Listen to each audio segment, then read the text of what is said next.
Environment का start करते हैं हम लोग फिर से अगस्त के करंट अफेयर्स और सितंबर के करंट अफेयर्स को देखेंगे अभी। ये बेसिकली प्रीलिम्स 2022 के लिए लेक्चर है। तो आप जो लोग भी पहले लेक्चर्स देखे होंगे उन्हें पता होगा, बहुत शॉर्ट में बता रहे हैं, बहुत ही शॉर्ट में बता रहे हैं और थोड़ा फास्ट जा रहे हैं अभी। चलो, आईपीसीसी ने 6th असेसमेंट रिपोर्ट निकाला। अभी जो है 6th असेसमेंट रिपोर्ट निकाला है, ठीक है। अभी तक ये आईपीसीसी 5 असेसमेंट रिपोर्ट निकाल चुका है और पहला वाला जो रिपोर्ट था इसका वो निकला था 1990 में, ठीक है। और AR6 जो है असेसमेंट रिपोर्ट, ये एक तरह से अपडेट है AR5 रिपोर्ट के ऊपर जो कि रिलीज़ हुआ था। AR5 कब रिलीज़ हुआ था? 2013 में हुआ था, ठीक है। चलो, आईपीसीसी के बारे में थोड़ा सा देख लो। ये 1988 में क्रिएट हुआ था। किसके किसके द्वारा? WMO और UNEP के द्वारा, ठीक है।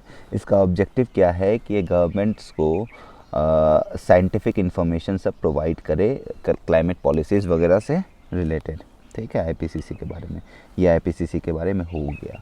और आईपीसीसी के रिपोर्ट्स के बारे में जैसे observation, related data and statistics पढ़ना होगा तो आप लोग पढ़ सकते हो। ये आप लोग को मेंस के लिए बहुत हेल्पफुल रहेगा। चलो, और उसके बाद आता है लैंड डिग्रेडेशन। लैंड डिग्रेडेशन क्या होता है? देखो, लैंड डिग्रेडेशन तुम्हारा होता है जब कोई लैंड है वो जब डिग्रेड हो रहा है, अलग अलग फैक्टर्स के कारण डिग्रेड हो सकता है। ह्यूमन फैक्टर्स के कारण, ह्यूमन एंथ्रोपोजेनिक फैक्टर्स के कारण भी डिग्रेड होता है। तो ये जो डिग्रेडेशन होता है लैंड का, जैसे कि अपना फर्टिलिटी खो देता है, वहाँ पे आपका वेजिटेशन वगैरह कम हो जाता है, ये सब एक कंसिक्वेंसेस है लैंड डिग्रेडेशन का, ठीक है। लैंड डिग्रेडेशन नाम से ही पता चल रहा है आपको। और ये जब लैंड डिग्रेडेशन जब ड्राई लैंड एरिया में होगा, जैसे एरिड एरिया हो गया, semi arid, dry, sub humid region, यहाँ सब होगा, तो इसी को क्या बोलेंगे? डेजर्टिफिकेशन बोलेंगे। इसके अंतर्गत क्या होता है? फर्टाइल लैंड जो आपका है, फर्टाइल लैंड वो किस में बदल जाता है? डेजर्ट में बदल जाता है। तो ये हो गया आपका डेजर्टिफिकेशन, ठीक है। चलो, ये आप यहाँ पे पढ़ लोगे जो मैंने बता दिया है, तो आपको ये दोनों पॉइंट शायद समझ में आ जाए।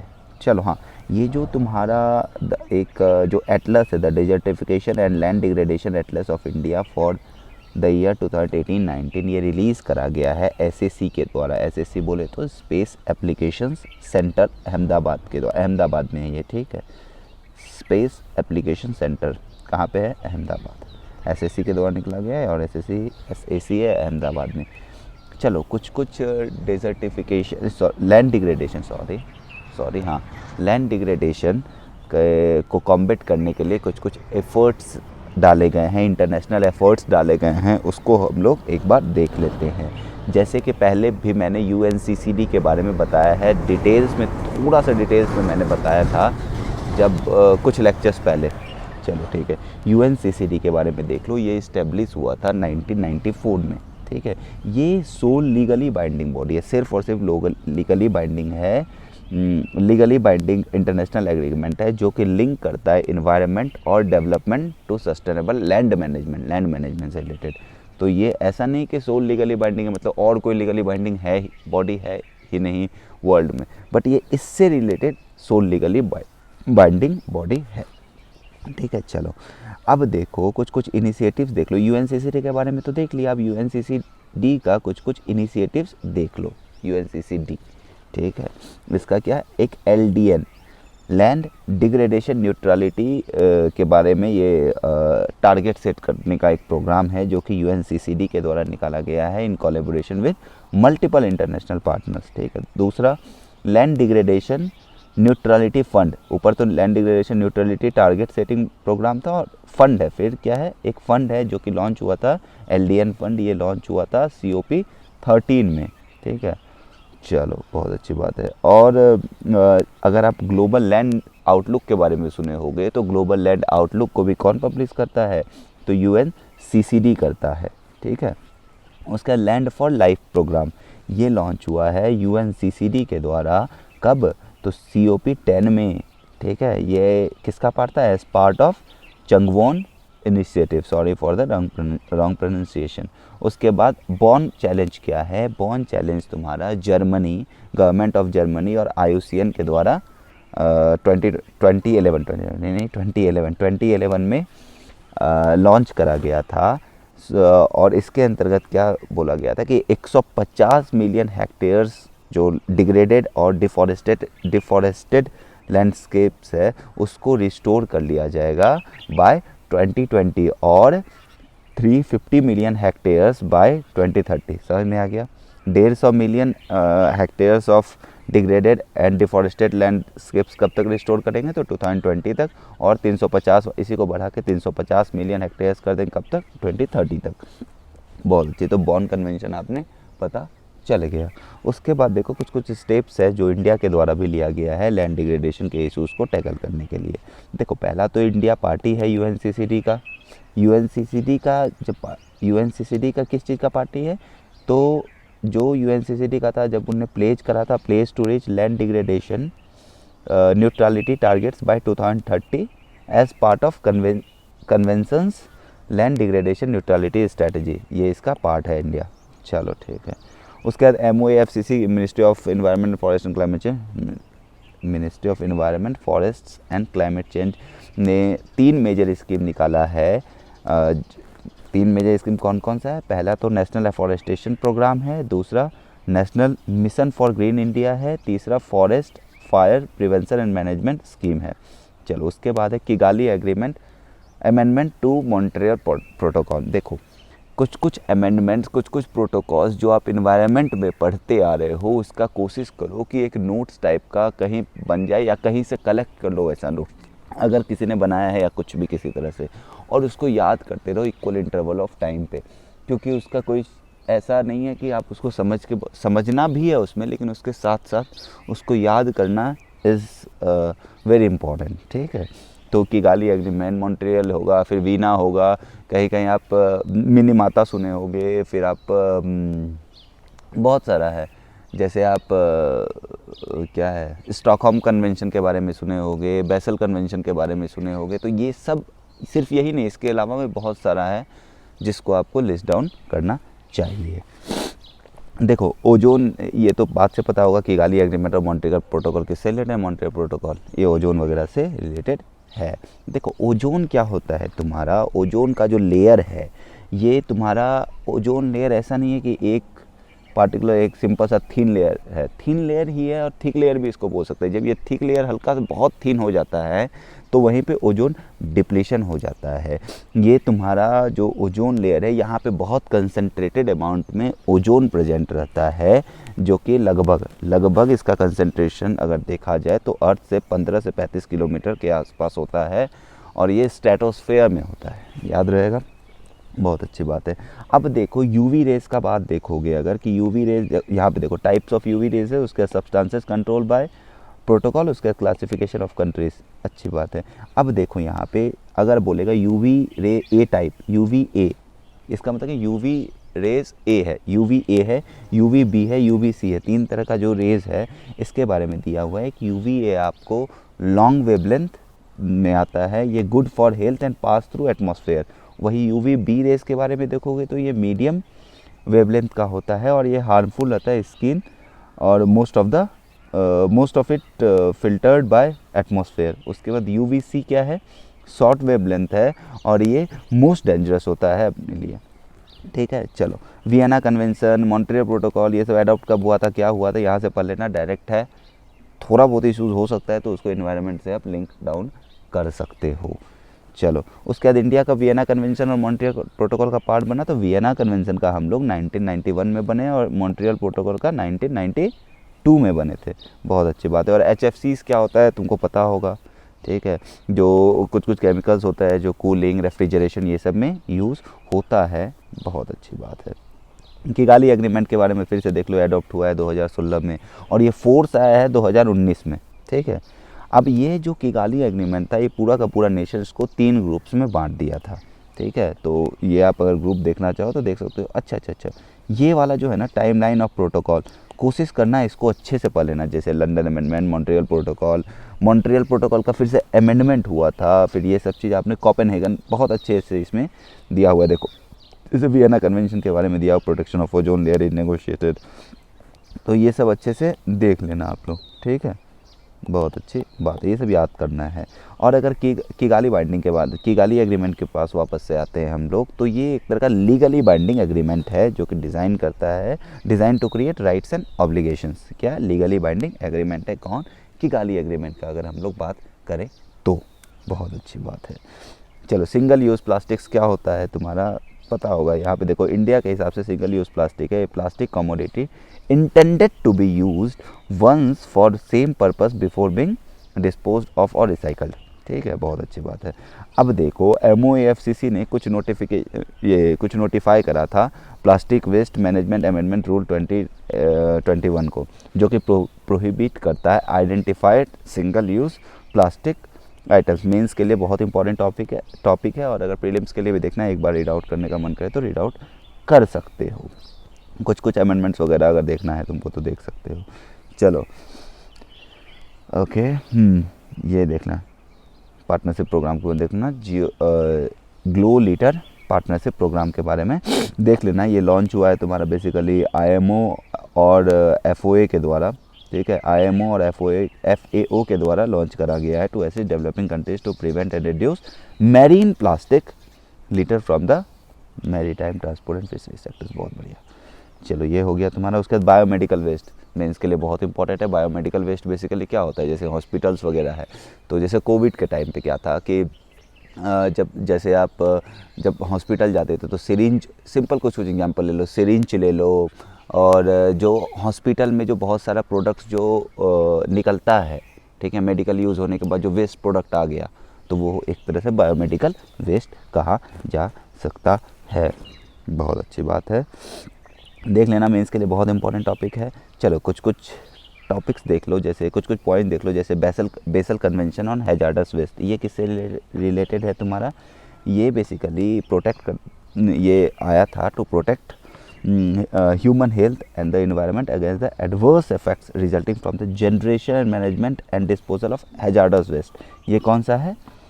बेसल कन्वेंशन के बारे में ये है। उसके बाद स्टॉकहोम जो कन्वेंशन है ये किस पे है? तो ये है POP पे, ऑन परसिस्टेंट ऑर्गेनिक पल्यूटेंट्स। उसके बाद मिनीमाता कन्वेंशन किस पे है?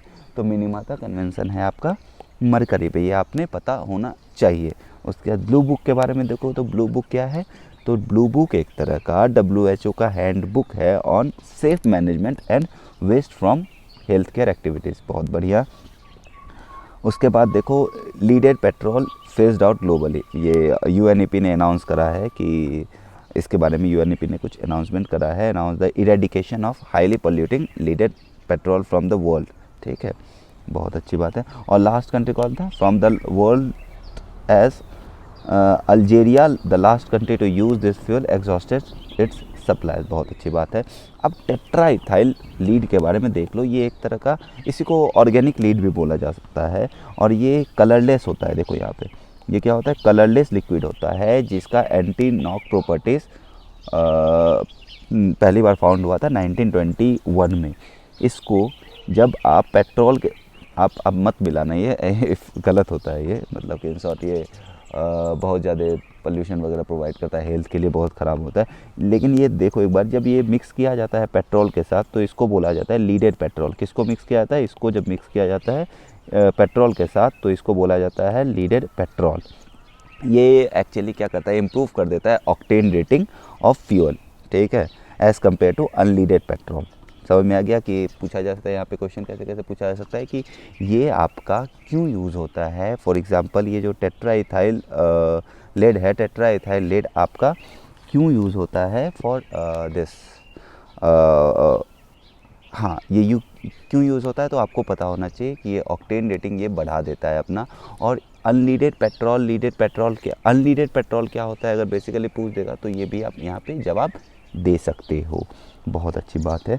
उसके बाद जैसा कि मैंने बताया था कि हेल्थ के लिए भी, अभी कुछ देर पहले ही मैंने बताया था, एग्जैक्ट वर्ड मेरे को ध्यान नहीं है, बट यहाँ पे देखो टेट्राइथाइल लेड जो है आपका यहाँ पे दिया भी हुआ है कि टॉक्सिक इन नेचर होता है। ये आपका जो स्किन है ना वो इसको बहुत ईजिली और रैपिडली एब्जॉर्ब कर लेता है। स्किन हो गया, लंग्स हो गया, ये सब इसको एब्जॉर्ब कर लेता है, तो ये अपने लिए हार्मफुल है। उसके बाद डैम सेफ्टी के बारे में देख लो। पहले तो हम लोग 3rd नंबर पे आते हैं, इंडिया जो है 3rd नंबर पे आता है टॉकिंग अबाउट द डैम्स वाला चीज़। पहला कौन है? चाइना है, उसके बाद यूएस है, उसके बाद इंडिया है। बहुत अच्छी बात है। तो यहाँ पे देखो ये वाला जो आपको मेजर डैम्स इन इंडिया है, ये बहुत इंपॉर्टेंट है आपके पॉइंट ऑफ व्यू के लिए कि major dams in India important है। और नाथपा झाकड़ी अब तो और नाथपा झाकड़ी भी बहुत इंपॉर्टेंट है। जैसे नाथपा झाकड़ी जो तो आपका डैम है हिमाचल में है, बेसिकली ये आपका सतलज रिवर के अराउंड है, तो फिर ये यहाँ के लिए इम्पॉर्टेंट हो जाता है। उसके बाद इंडिया 3rd नंबर पे ग्लोबली है। और यहाँ पे देखो कुछ मेजर डैम्स इन इंडिया के बारे में बात करा गया है। जैसे हाईएस्ट डैम अगर देखा जाए इंडिया का तो टेहरी डैम है। टेहरी डैम कहाँ पे? उत्तराखंड में। और ये बिल्ड कहाँ हुआ है? भागीरथी रिवर पे बिल्ड हुआ है। उसके बाद आप लॉन्गेस्ट डैम देखोगे तो हीराकुंड डैम है, और ये कहाँ पे? इन उड़ीसा। ठीक है, is built on Mahanadi river. Highest समझ में आ गया। हाईएस्ट कौन था? टेहरी डैम। लॉन्गेस्ट कौन था? हीराकुंड डैम है, सॉरी है हाईएस्ट डैम है कौन है? टेहरी डैम। लॉन्गेस्ट डैम कौन है? हीराकुंड डैम। और ओल्डेस्ट डैम कौन है? कलानी डैम। कहाँ पे? तो तमिलनाडु में है। कौन से रिवर पे है? कावेरी रिवर पे है। बहुत अच्छी बात है।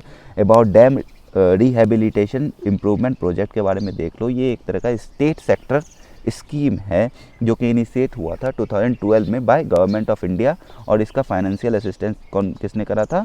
वर्ल्ड बैंक इनिशिएट करा था। अब इस प्रोजेक्ट का फाइनेंस ये देख लोगे कौन किसको कितना फंडिंग करता है इस प्रोजेक्ट को, तो देखो 80% जो प्रोजेक्ट है, 80% of the total project is provided by world bank.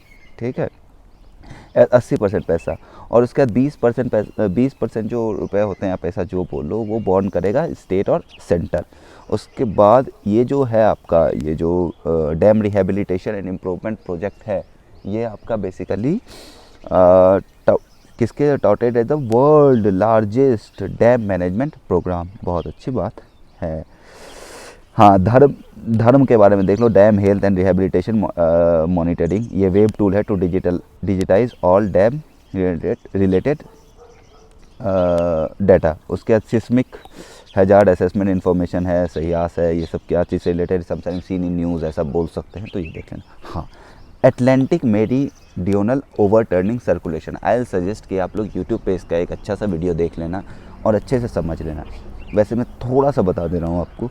ये जो AMOC है, ये जो ओशन करंट है ना, इसका जो ओशन करंट के पैटर्न्स वगैरह के ऊपर है, थोड़ा सा ओशन करंट से रिलेटेड इसमें पढ़ना है। ठीक है, ये तुम्हारा जो एटलांटिक ब्रांच जो है, एटलांटिक ब्रांच जो ओशन का कन्वेयर बेल्ट होता है, अलग अलग कन्वेयर्स बेल्ट होता है, तो इसका जो एटलांटिक ब्रांच है उसका वो है ये। ठीक है, और अगर देखोगे तो इसका क्या काम होता है, तो ये हीट और न्यूट्रिएंट्स वगैरह को डिस्ट्रीब्यूट करता है throughout the world's ocean basin. देखो 2 मेन फीचर्स देखो AMOC का। देखो ये पहला क्या है? Flow of warm salty water in upper layers of the ocean northward from upper layers of the ocean northward from the gulf of Mexico. यहाँ पे आपको इमेज भी देख रहा हो, देखो कहाँ पे, ये देखो गल्फ ऑफ मैक्सिको के ऊपर आपका जो है क्या कर रहा है, आपको वार्म एंड सॉल्टी वाटर का फ्लो करवा रहा है। ठीक है, this is made up of Gulf Stream to the south and the North Atlantic current from North Atlantic current. ये देखो ये गल्फ स्ट्रीम टू साउथ और नॉर्थ एटलांटिक करंट कहाँ पे? नॉर्थ में है।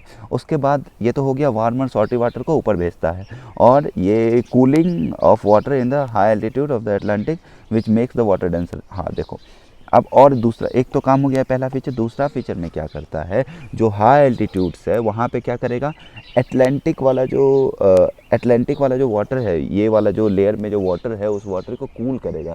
और आपको पता होगा जो कूल वाटर होता है वो डेंसर होता है, जब ऊपर कूल गया तो डेंसर वाटर नीचे आ गया। अब जब डेंसर वाटर नीचे आ गया और नीचे आने के बाद क्या होता है, यही डेंसर वाटर नीचे नीचे होते होते पूरा आपका जो है नीचे की ओर जो साउथ साइड में आपका ये सब चीज़ को लाता है और आपको फिर से रेगुलेट और मेंटेन करता है टेम्परेचर वगैरह को। यही चीज़ लिखा हुआ है, cooling of water in high altitudes of Atlantic which makes the water denser, this denser water then sinks and return southwards. मैंने बोला ना, नीचे डूबेगा, नीचे जाएगा डेंसर वाटर और फिर वो साउथवर्ड आएगा टूवर्ड्स ट्रॉपिक्स एंड देन